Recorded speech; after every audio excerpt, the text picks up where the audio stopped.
Good morning. How's everybody doing? Driving. Morning, Rob. Fantastic. Good morning. Oh, good morning. Morning. So while we wait for the rest to come, is anybody familiar with the name Ray Dalio? Never Yeah, heard of. the sky is falling. Yes. Yes, the so you obviously Patrick, you're aware of him, huh? Yes, very much so. Why do you say he's the sky is falling guy? Well, because he's been saying that the sky is going to fall for the last 5 years and that the economy is going to tank, and it has not since he's been saying that. But he was right in 2009, if I remember correctly. Yeah, and he talks about I guess diagnosing the patient correctly and still failing because he talks about early on he went belly up because he forecasted the government, like Mexico, Venezuela, and some South American countries would default on their debt based upon the economics. Right. And his conclusion was that the stock market was going to crash at that point, and it was actually an inflection point to the opposite because it kind of cleaned things up, and we knew what was happening, and that was kind of like where the stock market went the other direction. Um, but I think Patrick, to your point, the sky is falling. When I follow him, I don't think he's saying that the sky is falling tomorrow. I just think he's saying that you have to look at the sustainability of a business and a country, right? And eventually, there's an inflection point where what he calls it is there's a new world order, right? Like, there's something that, took the Phoenicians down, something that took the Romans down, something that put, the US post World War II in the preeminent economic position in the world, right? So, I, I sense when you said he was the sky was falling, you were like calling him Chicken Little, but I think it's not really a Chicken Little. I think it's just let's take an honest look at our business and our country. And I think part of that is let's take an honest look at our teams and what's going on. And the term radical transparency, I'm going to just put on the screen here because I think he describes it a little bit better than I could do. And he says everyone sees everything. Meetings are recorded, decisions are shared, and feedback is public.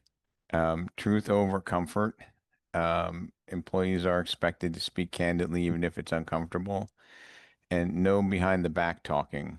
And he had a three-strike rule. Even his best employees were terminated for criticizing teammates privately, not to their face.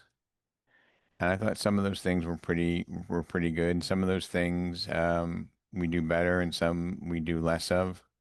What would happen if everything that we did as a team leader was fully transparent, right? I think it would probably not be bad, right? I mean, is there anything that we do as a group that you'd be like, oh my God, I don't want, Angela to see this, right? Well, I mean, if there's something about Angela that needs to be spoken about, it ought to be addressed, openly and publicly, in my opinion, And coincidentally, in the same conversation that I heard him talk about this, he was pressed on the issue of what is AI going to do to our industry, and he said, "Is there anything in history that was similar?" And that made me think. Does anybody have any parallel to AI in history that you could think of? I would say in recent history, cell phones.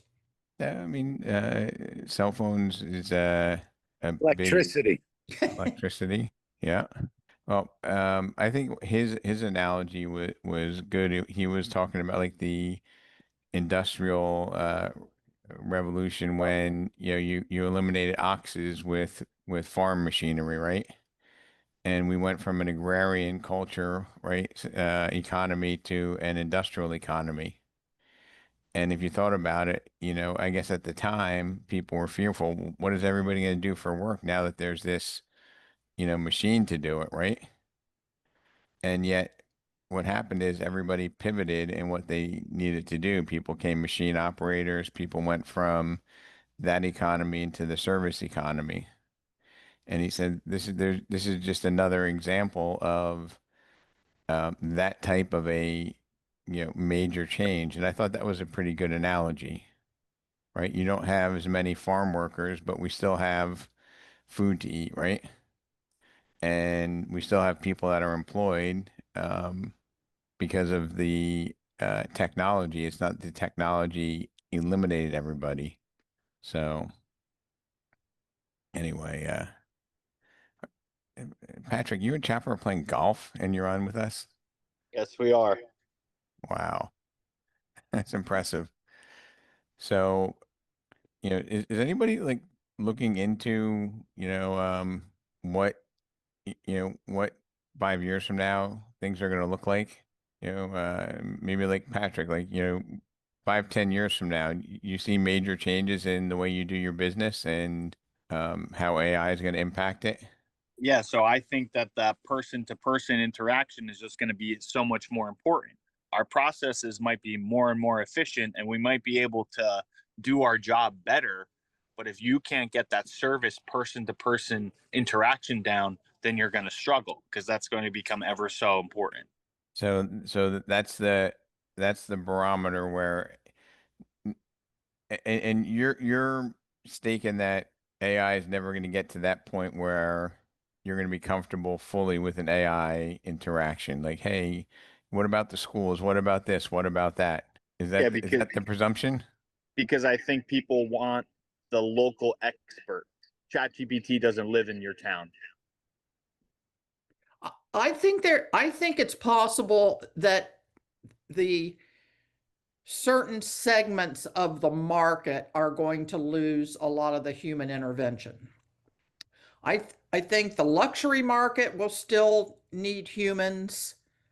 But I think, let's say using the price point in my market, I think it's possible that the $250,000 to $300,000 house, you'll look online, there'll be people, there might be a call center or so forth, but you may not need an agent to buy that house.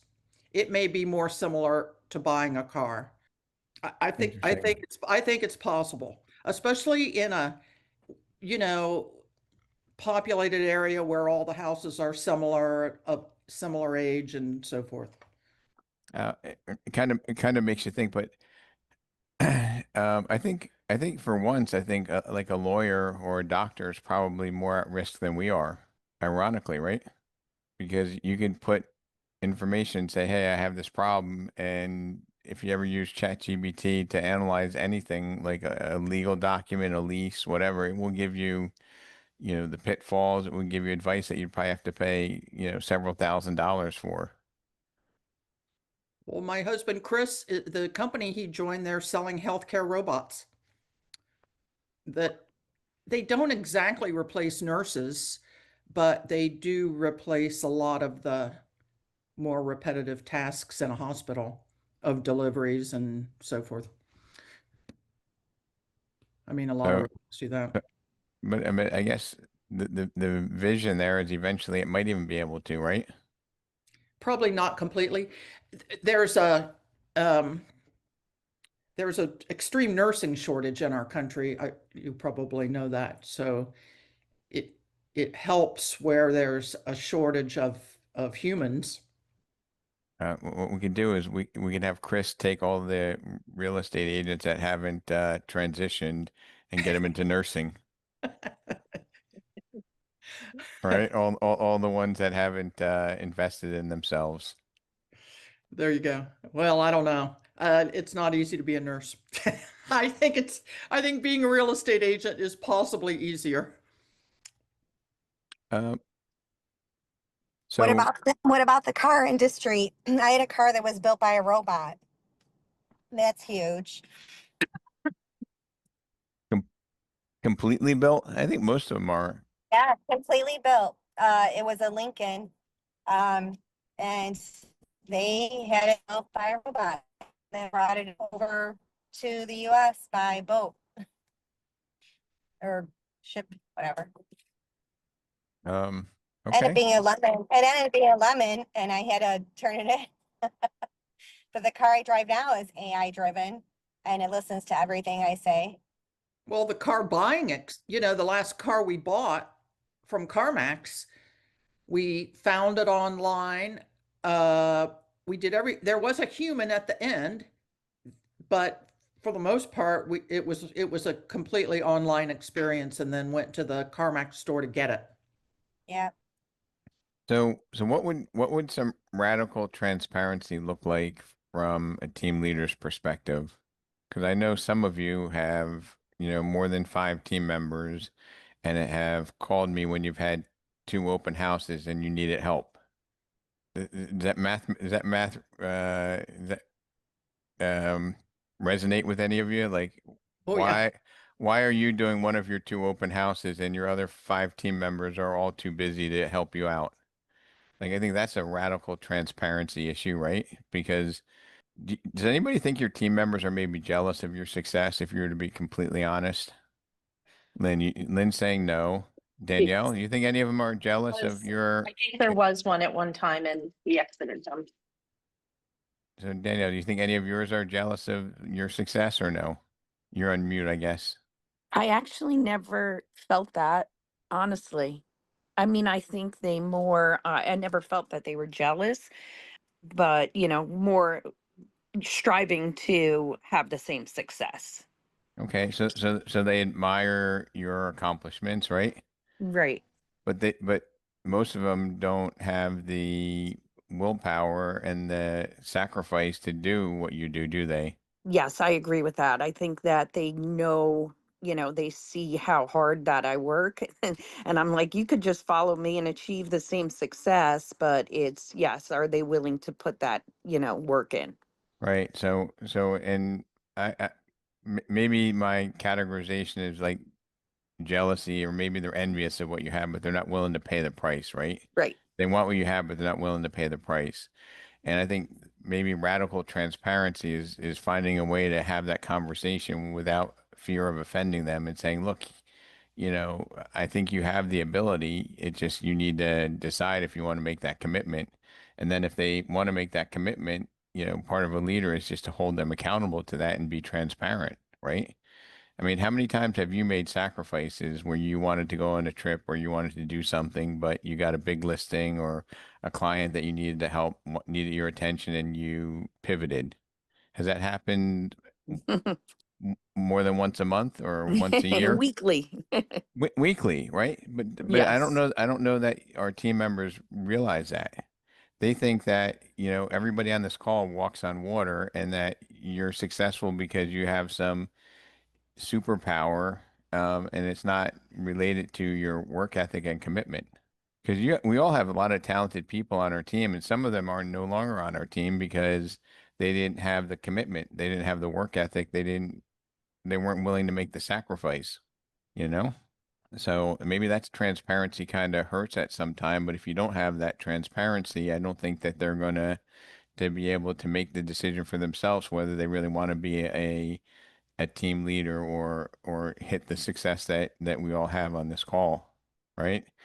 And Patrick, your team, I mean, they could just look up to you and Chopper, and how many of them are even a fraction of that? Yeah, I think one of the struggles that we have, Rob, is beating Pareto's rule. How do we get past the point where 80% of us or 20% of us are making 80% of the income? That's something that I think Chopper and I still struggle with today. And back to the jealousy thing that you were just talking about before, Rob, I think the jealousy only arises when they don't understand what goes into the business. They don't understand, how much we spend each month on each individual service we have, or whatever the monthly fees are, so forth and so on. So I guess our struggle is, how do I beat Pareto's rule? How do I get most of my team members to be at the production level we want them to be at? So I think there's a deep rooted fear that we have, and I have it as well, is if I, try to push people to be all they can be, that they're going to realize and exit the business. So if you have 10 people on your team, and I know it's not 10, but if you have 10 people on your team, there's probably 3 to 7 of them, if you really push them, who would say, this isn't for me. It's easy to say, I want the success, but they're not willing to to make the investment and what it takes to be there, right? And in this business, like, half effort probably gets you 10% of the pay, right? It's that 80 to 100% that really makes the difference. That's what triples your income because you have to do all these things to just, like, for example, you have to do CE credits, you have to learn how to use the software, you have to do all these things is like that's table stakes. That's the entry point to the business, right? So you spend enough time just learning how to do something that once you do it and you do it repetitively, you become more efficient, and that's where the real money manifests. Plus, if you do it 3 times, you become better. So then the next 9 times are that much easier. So I don't know. I think radical transparency maybe means that, what time do you start every day, Patrick? I'm in the office at 7 a.m. And how many other people do you think are even up and dressed at 7 a.m.? Very 1% maybe, less than 10% for sure. Yes. So if you were to sit down as we do planning for next year and say, hey, if you want to make a platinum $250,000, here's the process. Come get dressed, get to the office at 7 o'clock, and they're all going to have excuses. Oh, I have to drive my kids. I have to do this. I have to do that. Well, maybe, your partner can drive the kids half the time, or maybe they can drive them in the morning. You can pick them up. I'm not saying that you abandon your family and what you do, but there's solutions to get things done, right? We all have other things that we do in life besides work, and we figure out a way to get it done. But we, including me, I'm more guilty than all of you because I have a bigger uh, base of agents to pull the wool over my eyes. We're all guilty of allowing them to give us their excuses, and we buy the bullshit, right? And if we really cared and we really loved the people that are there, we would say, hey, if you want to make $250,000, you come to the office at 7 o'clock with me. You have any questions, you ask me. And you'd probably even be humbled if people kept asking you questions because like, Patrick, how do you do this? How do you do that? Right. And then when you're teaching them, you'll actually even get better at it, which is the gift that comes back to you. And I think it starts with, brutal, radical transparency, and you know, looking at our business from not being in it, but from taking a step outside of it, right? And if you have somebody that's not suitable for this business, when you push, right, they're gonna come to that realization in 3 months instead of 3 years. Say, you know what, this isn't for me. Lynn, I had no idea what you do. I don't want to do it, right? This is not my thing. I didn't know how many weekends do you work, Lynn? I don't know. Do you do your own open houses? We hardly have open houses. But no, the team members do open houses when we have them, but I do still work every weekend, Every even when I'm weekend. away, even if I'm away. Do you think your team members might, but most team members don't realize that, right? Yeah, They look at it and say, wow, Lynn, they say things like, oh, Lynn lives in the right if I lived in Lynn's neighborhood, I'd be successful. yeah, I do get that comment from some of them. But there are But some many, of them live in the right community and just aren't pushing as hard as they should. I was just going to say that there are a lot of people that have that same privilege of address and don't do anything, right? Right. And there are people, I would rather take somebody with good work ethic and looking to learn and grow and to be a sponge that lives in the trailer park than Yep. somebody that's your neighbor that's not committed, Absolutely. right? Yes. So anyway, if you could just maybe take a different perspective and take a different look, especially as we go to, business planning with our team members, because a lot of them, probably most team members probably strive to hit the $100,000 mark. Or do you have any people that are looking to do the 250,000? Like, I have people for quarter million. okay, and do you think they're willing to crawl through broken glass to get to it, or no? I think 2 of them are, and by next year they will hit it. Okay, The others, no. I think they're all going to be 100,000, 100% people. right, they're shooting for that, and they might not even make that, right? Right. Right. That's, and I don't mean to be like that's not good enough, but I mean, as long as you have a transparent conversation, you say, hey, there's a formula for this, Lynn, and here's what you need to do, right? you know, you need to find a way to invest in yourself. And any one of us on this call, you're great, but your team members also need to get some education from elsewhere, right? They need to follow somebody, they need to listen to somebody, they need to supplement it so that will make them complete because we all might not have a way of connecting with team members at a way that's going to have full impact. And going on like the mastermind, listening to other people. If somebody, is Rob Durso on the call? He's not. But Bobby G, your partner says, I'm the king everywhere except for in my own house. And what he meant by that was that, his son, kind of took for granted, right? And couldn't look at him as the success that he was just because he was dad. And you might not be where you can talk, but I thought that was a great analogy. And to No, some extent, he said that to me many times. Part of that is true because when Zach first started with the other office we were at, he struggled, and Bob introduced him to another agent outside of that office. He took him on as a team member, and he flourished, and then we got him back. But it took getting away from his dad in order for him to be better. yep. So sometimes like you're the king everywhere except for your own castle or your own team. Yeah. And it's not a dig. It's just, you're comfortable with people. Sometimes you don't see them for, what talent they have, right? You might take for granted. So, has anybody started their business planning for next year yet, or am I like way too early? We did. Lynn did.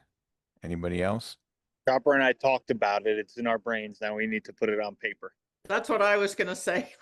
I'm thinking about it, but we haven't put it together yet.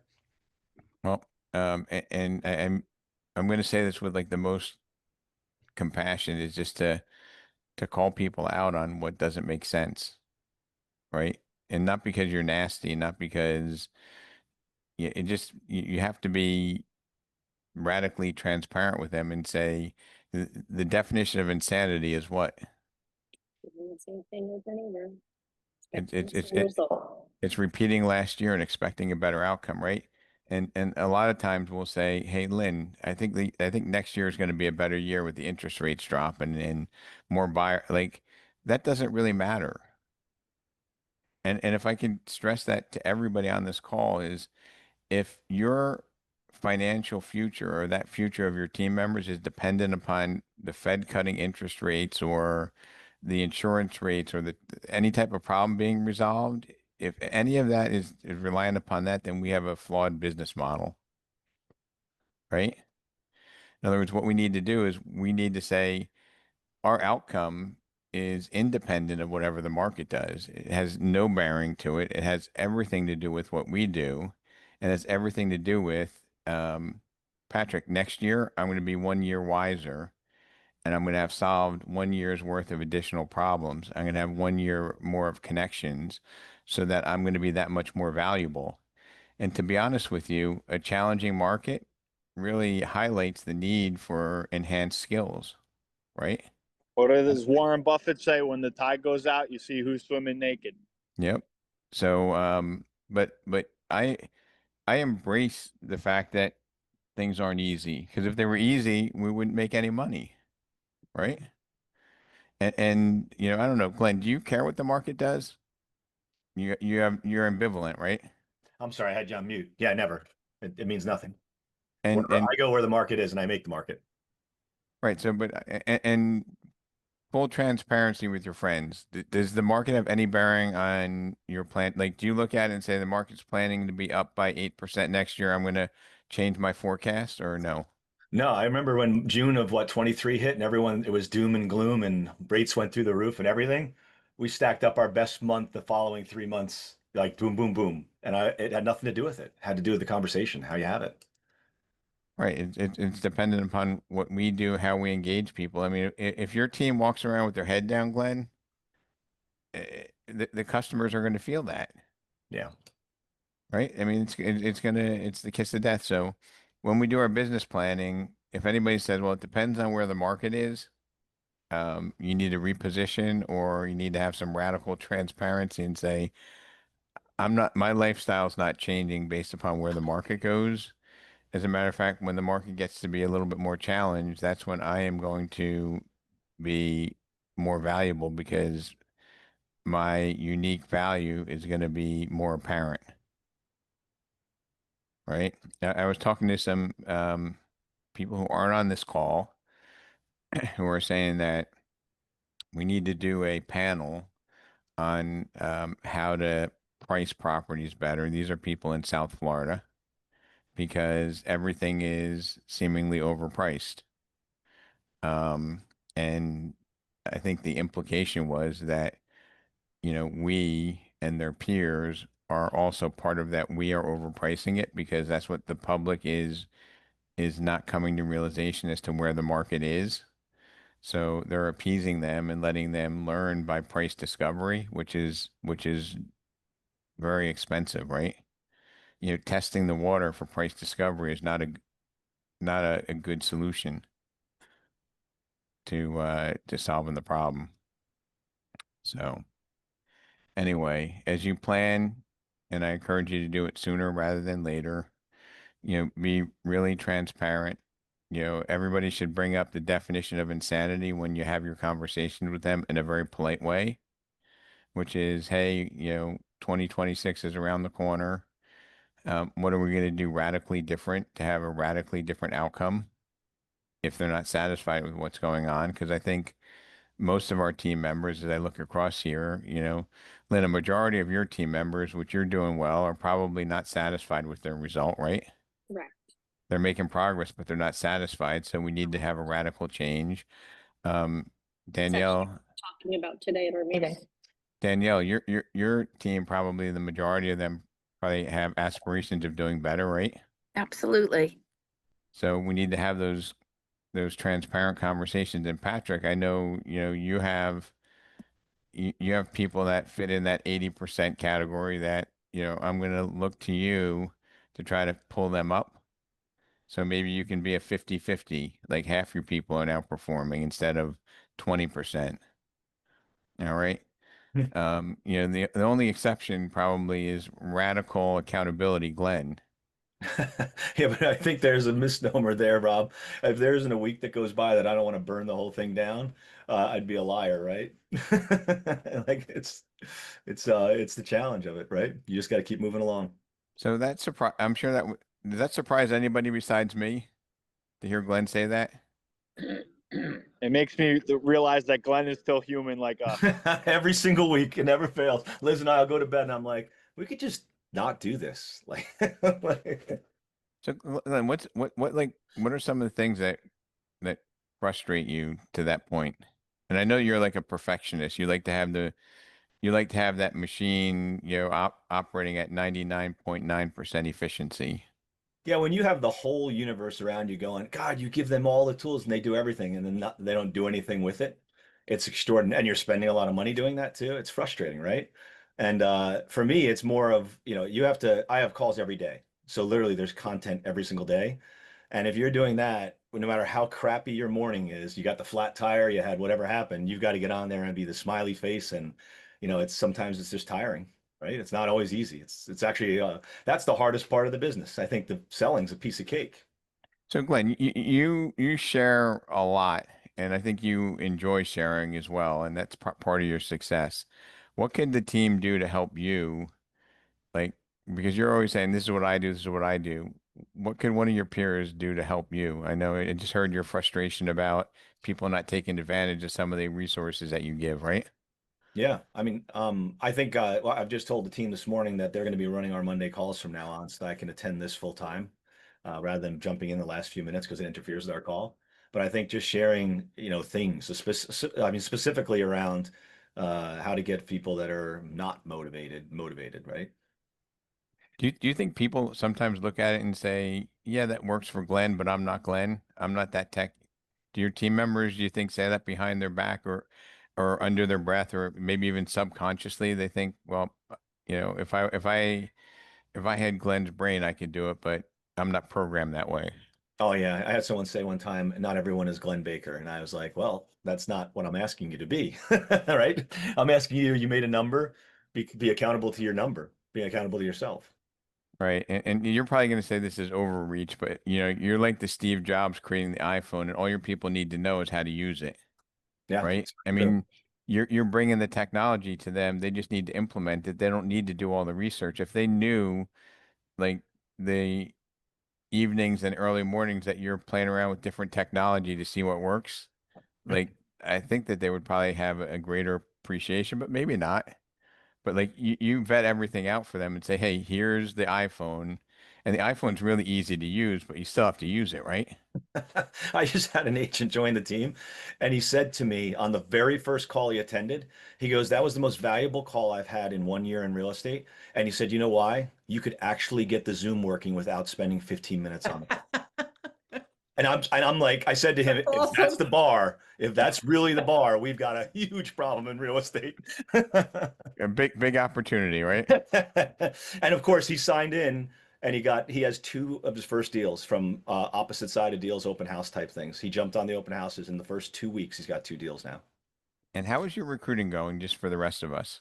I added 5 agents in one big spurt, and I kind of backed off a little bit because I realized I still don't have enough training stuff wrapped up so I can bring them on without Herculean efforts. And how are the 5 people doing? Is it just a big drain on you, or? No, because what I've done is I put them under team members. So they're directly interacting with the team members and working with them. Fantastic. Well, keep us posted on how that works. Maybe we could borrow a chapter with regard to that. And everybody here next week, Nicole, your journey, you have to share with Glenn some of the things that you've learned by being put under fire. All right. Way to do it. Awesome. All right. Thanks, everybody. We're Thanks, over everyone. time. Bye-bye. Bye-bye. Bye-bye. Thanks.